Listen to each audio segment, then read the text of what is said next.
Nigerian context, the life of an Igbo man will always be a threat. Just recently, a video was shared, Peter Obi begging for his life, that the Yoruba president are after him. Let's watch it together. What I face, what I go through, what my family go through, you wouldn't even believe I will still be standing and going around this country. Welcome back, Mr. Raf. As you can see, Igbos will always be a political victim as long as they're in power. What's your reaction? He's a liar. He's a liar. Not even all the Yoruba politicians, citizens, Southwest citizens like Bola Ahmed Tinubu. So he's on his own. It could be a threat from only Bola Ahmed Tinubu's family, Chei, Oluremi, and so on and so forth. They are the ones that have placed Igbos on that kind of position. Because we know that we are the best, the most intelligent, the rich, the most enterprising tribe in Nigeria. So Bola Ahmed Tinubu is coming out from his own opinion, his own context of understanding whom the Igbo man is. And that is what has finished his administration. He's not doing well right now as I'm talking to you. Why? The economy is in shambles, dilapidated and unbearable because he actually excluded Igbo man in his administration. He's running an administration that is Igbo man exclusive. Exclusion. That's why the economy cannot excel. Infrastructural amenities, zero. I don't understand. What he has succeeded on doing is dipping his dirty hands into public purse. Yes, mismanaging our commonwealth. Counter refineries where Nigerian crude is being refined right now, and the subsidy realization, I mean trillions, are in his pocket. So what are we saying? He must make us his what? Passive enemy, because we know what he is doing. All his games are what I'm analyzing right now in front of camera. I'm an Igbo man. Tinubu's hatred over Igbo man or about Igbo man can never deter us or stop us or retract us from being whom we are. We are still moving forward. We are still being the best, and we are still announcing ourselves to the continent of Africa. We are the Prince of Africa under Biafra Sovereignty Declaration in Finland. Tinubu has lost the battle. That's why he's being so desperate to make sure that he brings Igbo man, victimize him politically, which I'm right now seeing not going to work. It is not going to work because we have other Nigerians in the north, mid-belt, southwest, southeast that actually understand where we are coming from. He has failed. It's a tremendous failure. I mean his administration. The statement released by Felix Moka, the current spokesperson for APC, is that whatever Peter Obi receives, he will get. Because they have now issued a statement that Peter Obi cannot be trusted because of the position. They will incite the people. They will incite other ethnic tribes like the Middle Belters, like the Obi'S, to join their cause in secession. So therefore, in this Nigerian context, for as long as it exists, that the Igbo man will never get a chance. I mean, at this extent, I am beginning to get worried. Your reaction? Yeah, thank you so much. That's a very good game. I like that kind of statement from the APC henchman, who brought this to limelight and announced it to the world.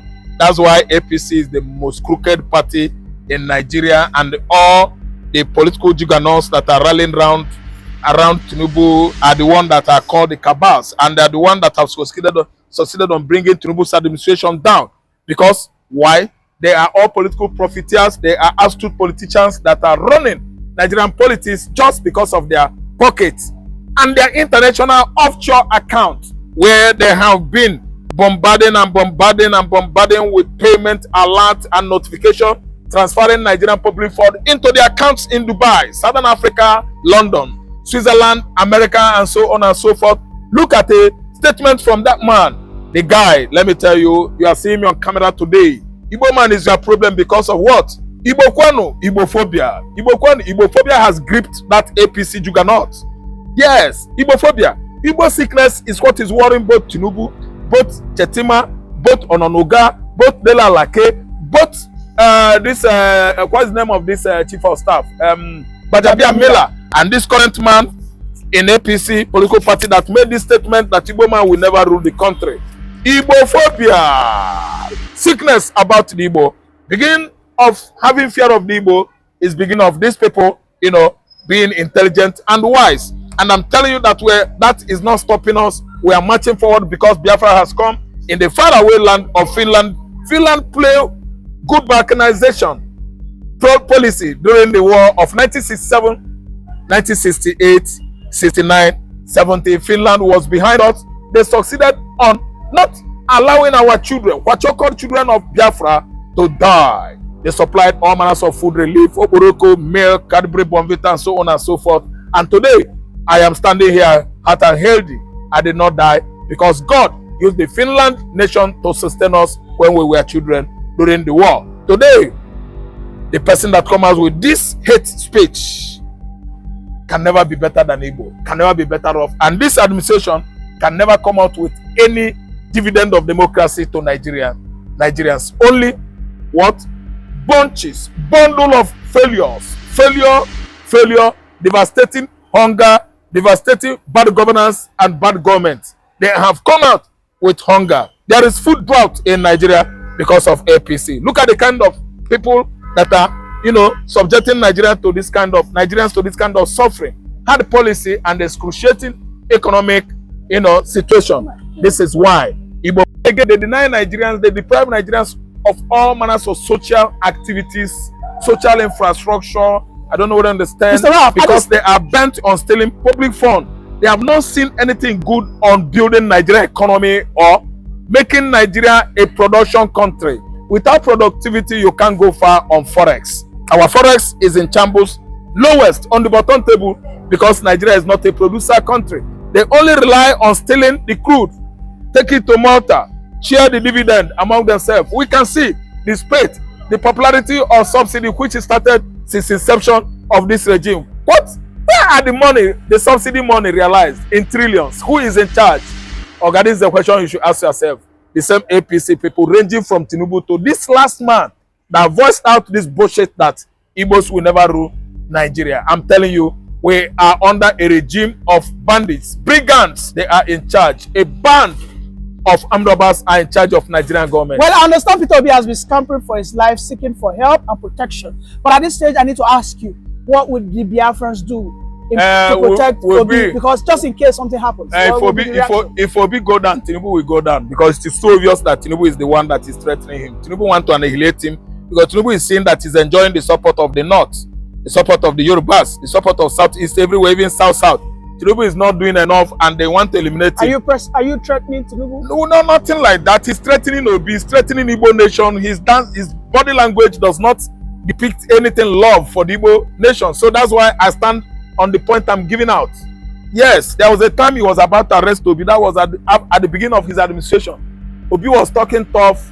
Obi could not even accept that he won election. Ahmed Dati, the vice president to Obi, could not even address him as a president, and they started blowing hot. This time around, Obi is telling you that Mr. President Bola Ahmed Tinubu is after his life. Obi will never ever tell us lies. He knows what he's saying, and from Igbo land, after locking in the can, after threatening Obi to arrest him, even denying him his mandate, he couldn't have done that. Oga, we Igbos will come out. If Obi goes down, Tinubu will go down. What are we saying? If Obi goes down, the Southeasterners no agree now. So at this stage, we are not that low. Obi can never go down. Obi can never go down. Tinubu, if he tries it, Nigeria will go into war with Biafra. I hope so. Biafra will go into war with Nigeria. I hope so, because at this stage it seems there is a mutual connivance against the Igbos. Just recently, a king in Badagry has just coronated a Fulani Seriki. Gave him the Seriki of Fulani in Badagry. I mean, I know they would not support the Igbo in the Igbo or Eze Indibo in Badagry. But they are supported the Fulani. Is this show of maybe mutual respect? Should I say mutual respect or agreement? Because I don't know. What's your reaction? My reaction is that you see, it's based on what Yoruba nation depicts or pretend. Because I know that if it happens in the Southwest that this Sariki you are talking about of 18 is an Igbo man, they won't allow such as Ohanes and Igbo or Igbe ZG1 or so title from Igbo nation to be, you know, given to a man or coronated at the axis of, let me say, Abeokuta or Lekki. They won't allow it. Yoruba, they will team up in Lagos Island and say, no, he's an Igbo man. We won't give him that post. Just look at how they, you know, actually nearly killed that governor that is coming to contest against Chei Makinde to work hard to make sure that he won the next gubernatorial election in Oyo State. His wife is from Igbo. They actually nearly killed that man. They oppress him. They have, you know, verbally threatened him that he's not going anywhere because his wife is an Igbo. This has spelt the level the Yoruba man has gone to hate the Igbo. The level of hatred or abhorrence against Igbo man in the southwest is billowing high. I'm telling you, gathering momentum by the day. So what I'm trying to say is that do me, I do you, God no go vex. If they continue it like that, it will spread all over southeastern Nigeria and the Igbo man will stand out. That is whom we are. We cannot just lie down and see you come and cut our neck. We don't do that. So if they keep on threatening like that, it will spread. There will be hate and the hostilities among us. And the highest thing is that we can leave southwest for you and we go to southeastern Nigeria and stay. So the threat over Igbo man's life has been blowing high in the southwest. And to me, that has denied you the legacy Awolowo boasted of. Awolowo boasted of Yoruba that is diplomacy, you know, diplomatic, a Yoruba that is educated, a Yoruba that is you know, welcoming. Very, very welcoming, tolerant. You know, tolerant. So you deny yourself that legacy. So I don't have anything to say. Only thing I know is that as an Igbo man, once I hear there is fire on the mountain, all of us will stand up, run towards the southeastern Nigeria. Mr. I don't have any regrets. At what stage or at what was the turning point that the Igbos and the Yorubas started having this conflict? Because you know historically, the Igbos and the Yorubas have never share so many marital contracts, intermarriage, everything. You know, I will know what to say. They get it wrong? Thank you. Did this thank conflict you. Thank you. between the Igbos and the Yorubas? Thank you so much. Blame it on APC. APC? Blame it on APC. How? Blame it on Tinubu. Blame it on Bayo Onanuga. How he presented the Igbos during the protest that rocked Tinubu's administration late last year. Blame it on Bayo Onanuga that just woke up and said the Igbos are destroying all the facilities, infrastructural amenities in the southwest. Blame it on Onanuga that just woke up. He could not even mince his word. He said it is obedience and the IPOB that are coming to destroy southwest. Blame it on a man, Bayo Onanuga, that behaved as if he has not seen the four wall of primary school. Bayo Onanuga is not an educated person. He's a tribal bigot. An intimidated coward that runs down the Igbos without at least mincing his word. Blame it on Bayo Onanuga. Then blame it on Oluremi Tinubu, a woman that just came out, a woman that gave birth to a woman. They came out and spank on a tribe that has never offended his ancestors for the first time, threatening this tribe that they should be thrown all into, let me say, lagoon. Yes, the video that is they are on the going. screen. The video is there that they should leave. The video is there as an example. Blame it to them. Then Tinubu as their slave master. Tinubu will have no excuse than dance to their costumes. That's why he single-handedly political gains. Yes, he actually rigged Obi'S election, came out, used his money. He was bragging and boasting of grab it, hold it, steal it, kick it, take it by force.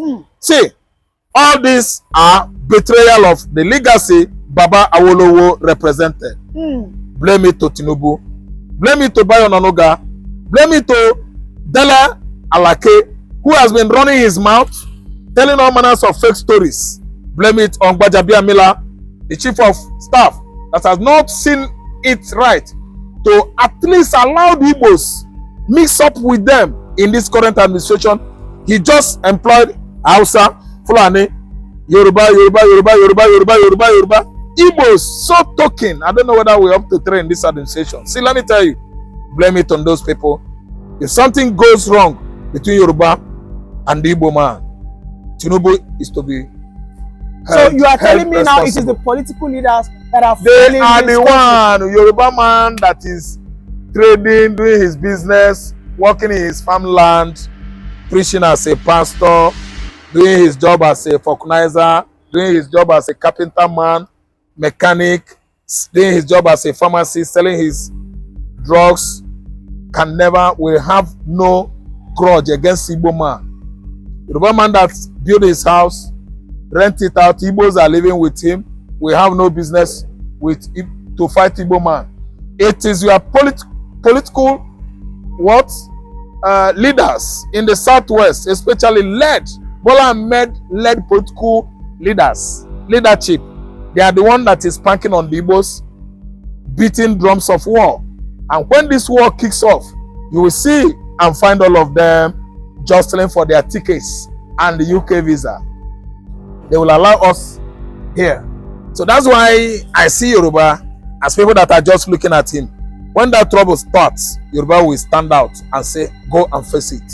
You know, because they have never had any issue with the Igbos. Because to be sincere, I had conversations with some Yoruba landlords, you know, most especially those that own shop complexes. They say their best tenants are usually those from the southeast. Who readily pay 2 years ahead, 3 years ahead sometimes, that they usually are the best tenants to have. So, you know, I begin to wonder why is a constant animosity against the Igbo. I just don't, yes. I'm telling you that I just can't fathom it. Yes, you could this time around, because you know what Baba Awolowo stood for. Baba Awolowo carried everybody along. Baba Awolowo left a good legacy here, giving free education to the poorly educated. And tell me if Tinubu has continued from where Awolowo stopped. Tell me if Dela Alake, Bayo Onanuga has been canvassing that legacy to stay alive. All that Bayo Onanuga has been standing for in recent time is saying all manner of rubbish, casting aspersions, bringing the Igbo man down, accusing them of all that they did not ever constitute in the southwest. See, Bayo Onanuga should be held responsible. Bayo Onanuga is not supposed to be in that position